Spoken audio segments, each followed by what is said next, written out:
Hello मैत्रिणींनो, नमस्कार. रेखा स्पेशलमध्ये सर्वांचं स्वागत.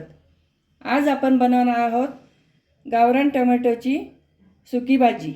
त्यासाठी मी साहित्य घेतलं आहे 5 ते 6 टोमॅटो, 3 कांदे, अर्धी वाटी शेंगादाणे, 5 ते 6 हिरव्या मिरच्या, 8-10 पाकळ्या लसूण, चवीनुसार मीठ, 1 चमचा साखर आणि आपण वरतून घालणार आहोत कोथिंबीर. चला तर आता आपण शेंगादाणे भाजून घेऊया. कढई इकडे छान तापलेली आहे, त्यामध्ये मी शेंगादाणे घालून घेणार आहे. शेंगादाणे थोडेसे गरम झाले की आपल्याला त्यामध्ये हिरव्या मिरची आणि लसूण घालून घ्यायचं आहे. हे देखील आपल्याला 2 मिनिट भाजून घ्यायचं आहे. शेंगादाणे, मिरची आणि लसूण भाजायला घेतलेला आहे. तोपर्यंत आता आपण इकडं कांदा कट करून घेणार आहोत. छान बारीक कांदा आपण कट करून घेणार आहोत. टमाटे आपल्याला हे कमी घ्यायचे आहे आणि कांदा आपल्याला जास्त वापरायचा आहे. अशा पद्धतीने आपण सर्व कांदा आणि टोमॅटो कट करून घेणार आहोत. कांदा छान कट करून झालेला आहे. आता आपण टमाटे देखील अशाच पद्धतीने कट करून घेणार आहोत. आपल्याला हे बारीक कट करून घ्यायचे आहे.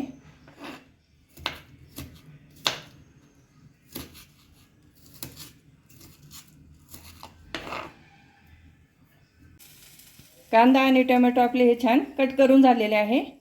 आता आपण शेंगादाणे, हिरवी मिरची आणि लसूण हे आपण आता मिक्सरमध्ये घालून घेणार आहोत. हे आपण जाडसरच करणार आहोत, जास्त बारीक आपल्याला करायचं नाही.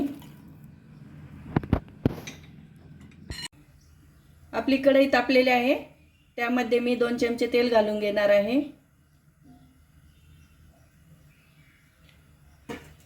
तेल छान तापलं की त्यामध्ये आपण मोहरी आणि जिरे घालून घेणार आहोत.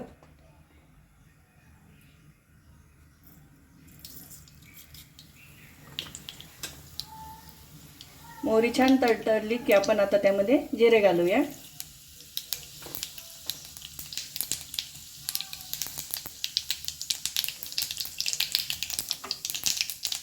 आता आपण त्यामध्ये कढीपत्ता घालणार आहोत. कांदा हा आपल्याला छान परतून घ्यायचा आहे.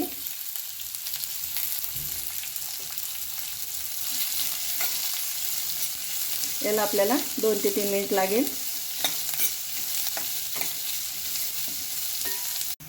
कांदा छान परतून झालेला आहे. आता आपण त्यामध्ये शेंगादाणे आणि हिरव्या मिरचीचं जे वाटण केलेलं आहे ते आपण घालून घेणार आहोत. हे आपण 1 मिनिट परतून घेणार आहोत.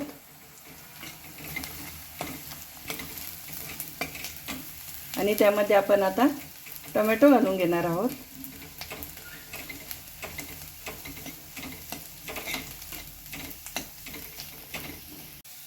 यामध्ये आपण अर्धा चमचा हळद घालून घेणार आहोत. हे मिश्रण छान परतून घेऊया. मिक्स झाल्यानंतर आपण त्यामध्ये आता टोमॅटो घालून घेणार आहोत.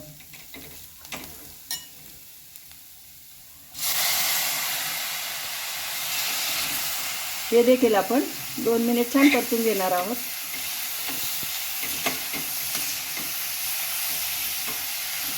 यामध्ये आता आपण चवीनुसार मीठ घालणार आहोत.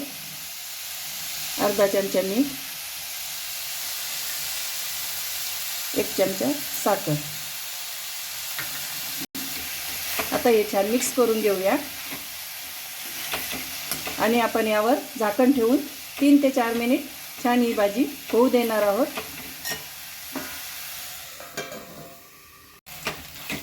चला तर मैत्रिणींनो, आपली भाजी ही तयार झालेली आहे. आता आपण यामध्ये थोडीशी कोथिंबीर घालून घेऊया.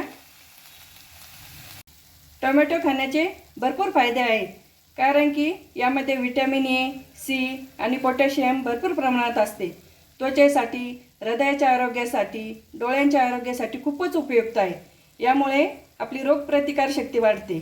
परंतु आम्लपित्त आणि किडनी स्टोन ज्यांना असेल त्यांनी ही भाजी मर्यादितच खावी. मैत्रिणींनो, कशी वाटली माझी रेसिपी कमेंट करून नक्की कळवा. लाईक करा, शेअर करा, सबस्क्राईब करायला विसरू नका. असेच माझे नवनवीन व्हिडिओ बघण्यासाठी बेल आयकॉन प्रेस करा. धन्यवाद.